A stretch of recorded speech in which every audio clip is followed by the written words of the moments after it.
Hey, GW coming to you live.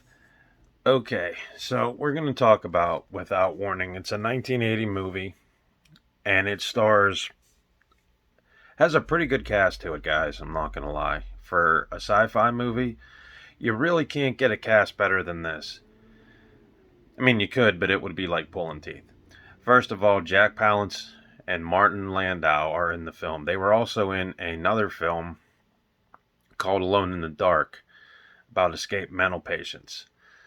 So it was nice to see them team up again.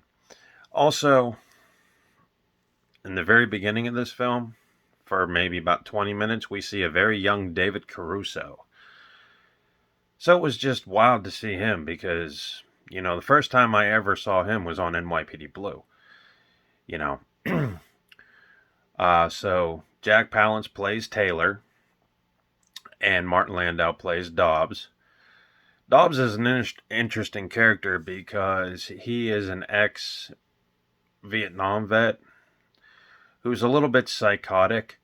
Jack Palance's character Taylor is a hunter, knows what's going on in the movie, and is trying to be cool about it. Now, the alien in this film is played by none other than Kevin Peter Hall, who went on, as I told you guys last review, to become the Predator. An interesting sidebar about the Predator. Did you guys know that before Kevin Peter Hall auditioned for it, the role of the Predator was going to be played by Jean-Claude Van Damme?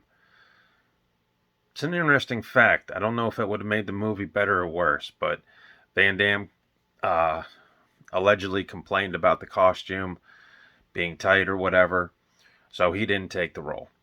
But anyway, it's a cool thing that Kevin Peter Hall did, and Kevin Peter Hall actually passed away some time ago. So, his work, at least in the first two Predator movies and in this one I think is more streamlined, if you will. But anyway, we'll talk about the film. It's about an alien, much like in the Predator films, who comes down to Earth and who hunts people for sport. The only thing is that he uses, for lack of a better term, ninja star jellyfish creatures that he can throw at will, that hook on you and eventually drain your life. Now, as I said, this movie was in 1980. It was directed by Graydon Clark. So I've never seen him direct anything else. The one criticism about this film is the flying ninja star parasite creatures. They are not the greatest special effects, but they're practical, and if you throw belief out the window, they actually work. There is a couple of instances where I'm sure if you hit a pause button, you can see a string tied to them. But, other than that, this story is pretty cool. And it's surprisingly entertaining once you sort of get settled into it. Starts off with a father and son duo camping by a river. They get wiped out. Then it escalates into, we see the four main characters, and they get on a road trip. We meet Taylor and Dobbs, who, again, like I said, are played by Martin Landau and Jack Palance, and they have a pretty great chemistry. The creature then proceeds to wipe out a Cub Scout leader, and then it becomes a race for survival. So, it's pretty interesting. Rounding out the cast, we have Tara Hunter, who plays Sandy, who is almost the equivalent of the final girl. We have Greg, gee, nice name, played by Christopher Nelson. The one thing I will say is the director is not afraid to kill anybody off in this film at any point. The special effects, like I said, are very practical. Now, you could probably find this movie on YouTube, but it's worth getting a Blu-ray because, like I said, for this cast alone, this film really does have an all-star lineup. The other thing are the kills. This thing moves at a pretty quick pace. It's only an hour and 29 minutes, believe it or not. And what I like about this film, too, is the director does not show the creature till the final 10 or 15 minutes of the film. And I like that because you don't get oversaturated by the monster, or the alien, rather. The alien is terrifying. Not gonna lie. And it is what do you call it? It's a shock to see them. The other thing is that, for an R-rated movie, this thing didn't really have any profanity in it, but being as that there's a little bit of a high body count, as I told you, the creature he wipes out 2 people.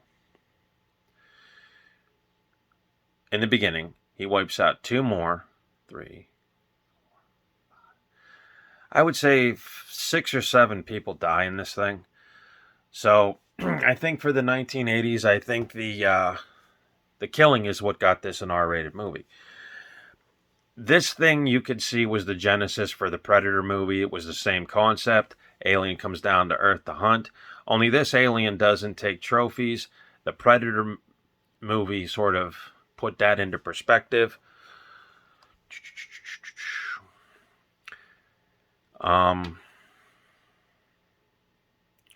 Also, the one other noteworthy aspect is the cinematographer is Dean Cundey. Dean Cundey was the cinematographer on a film called The Thing with Kurt Russell. So he was pretty big in the 80s, and I have actually seen his name in different horror films. And it's pretty cool because the atmosphere itself, I mean, the director does a lot with the wilderness.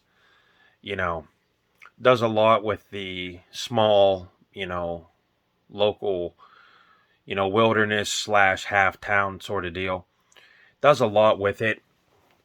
And it actually makes the film creepy. Now, most of this film is shot at night, which may or may not detract from the film, because there's just enough light to tell you what's going on. But I know people will criticize that because they'll say, hey, it's too dark, it's too this. I know people who go watch the Batman movies, and my mom likes the Batman movies, but the only thing she complains about is they're too dark. I think nighttime in this film adds to the tension and the terror of it. So, it's pretty wild. The alien effects were created by Greg Cannon, who also did the effects for Bram Stoker's Dracula, starring Gary Oldman. So it's interesting to see all these people get their, the beginnings of their career, This is a fun movie. Like I said, I've heard it criticized for, the lack of, or the practical special effects. But honestly, this is a pretty fun movie to watch if you're looking for a slice of 80s horror, or sci-fi rather. And it's not the greatest, but it, like I said, the things it has going for it is an all-star cast, pretty much. It has, well-known cinematographers and makeup effects artists, as we just covered. The other thing it has for it is it has, a pretty good story in the fact that you don't have to think a lot about plot. You just go into it, these people are going to get terrorized by the alien. The alien is pretty creepy, in my opinion. And I like how they do not overuse the creature in this film. The bad thing is like I said, the practical special effects, which you could complain about night and day. So you take the good with the bad in this one. This is a very cool movie. In the fact that you could say this movie is an evil version of E.T. Now, I believe since this was the 80s, now I'm just going out on a limb here, guys, so don't take what I say as Bible truth here. I'm going to say that based on E.T.'s success, which I think was 85, I don't know, this film actually got the moniker of being an evil E.T. movie. And it is, because the creature is lovable. In fact, it's lovable in an evil sort of way. It's like you want to root for the villain, you know. So it's interesting to see that. It also has a tribute to Star Wars in the fact that one of the people that get killed has a Star Wars blanket. So it was interesting to see, that in another sci-fi movie. Because if you guys remember, Star Wars came out in 1977. This came out 3 years later. So,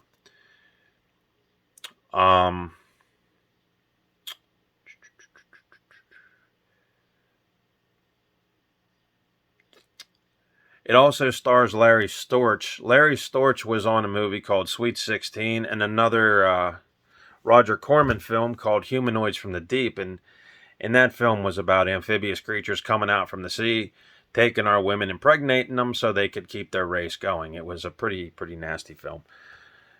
But yeah, very fun movie to watch.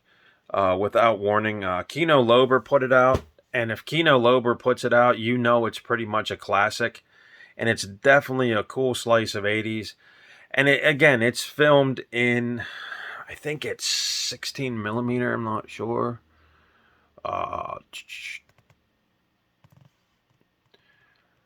Doesn't say. But yeah, you could probably find this streaming free on YouTube, and the cast does a really good job. Like I said, Martin Landau's character is one of the reasons you want to watch this movie, because he's pretty much gone in this movie. Once the beginning and the halfway point kicks in, the boy just goes wild. And him and Jack Palance play off of each other pretty cool. And that's one of the main reasons to watch it.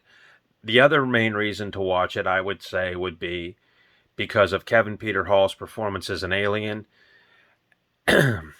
Now, the director, I don't think, has done anything else. I think this was his one and done thing, but I'm not totally sure. So again, don't take that as gospel. So definitely check out Without Warning. It's a very, very cool flick. The only problem, one of the glaring problems, I guess, of it is that the screenplay does jump a little bit all over the place here and there. But toward the middle of the film, it sort of straightens itself out and then keeps going to the climax, which brings me to a good point. The climax of the movie, it's okay, and it works, and it does shut out the idea for a sequel, because I would actually love to see this movie remade, but again, it would be tied in too much like Predator, so you'd have to tweak it and make it a little different. But it was really neat seeing a closed-ended movie. So definitely give Without Warning whatever you read. It's 4 out of 5 stars for me, just because of the cast, like I said, and some other things. And I do want to tell you guys about one other film that's streaming live on Peacock TV right now. If you have Peacock Premium, I suggest you check it out. It's called The Ambulance. Stars Jake Gyllenhaal and people that there's a couple people I don't know the actual names. But anyway, the movie is about an Iraq war vet who needs money for his wife's operation. And he tries every which way in the book to get it, and he ends up pulling a bank robbery with Jake Gyllenhaal, which is straight out of Heat, that Michael Mann film. And their getaway is not what they anticipate, so they end up hijacking an ambulance with a paramedic and a shot cop. And I gotta tell you, Michael Bay directed this thing. This thing, once it gets going, does not stop. There are very, very awesome set pieces in this. There is some really cool high octane action. And if you haven't checked it out, I mean, you're missing one of the biggest action hits of the year, in my opinion. And again, the ending in that film is so so, but you know, and Michael Bay's films are like a roller coaster. You get on there and you just go through all the excitement, and then eventually you slow down to the very end. And I like that. And I'm glad that I watched it because it was a very, very awesome action filled romp. And you know, again, it was one of those ones too that, you know, when you watch the movie basically starts early in the morning when they plan this bank robbery, and this film goes pretty much all day to where you actually leave the movie and you're exhausted by what you just saw. And I think that is amazing. So if you guys haven't checked it out, definitely, and I'm telling you what, definitely check out the ambulance. And, you know, yeah, critics are going to say there's some sequences in there that are unbelievable. But you know what? It's a Michael Bay film. Just roll with it, run with it, and you will not be disappointed, because I wasn't. I thought it was a very cool movie. And again, Jake Gyllenhaal's character is why you would watch this thing, because he goes from normal to freaked out to psychotic to just plain crazy. And that performance to me was worth checking out. So definitely look up The Ambulance. I think it's on Blu-ray too. So, but anyway, yeah, Without Warning, 4 out of 5 stars. I'd like to see it remade. I would actually like to see it. It would probably work better in today's world because of all the UFO sightings that have happened since this movie, you know, had been released. Also, I think it would be, you could make it more creepier. You know, you could make it gorier, you know, with today's standards, and I think it would really work. But again, pretty awesome film and stellar cast. That's pretty much my take on it. You could complain, like I said, about the special effects, but you know what? It works for the practicality of the movie, and being the movie wasn't set in some large-scale city or, you know, some teeming metropolis. It works. So definitely check out Without Warning and give The Ambulance a ride.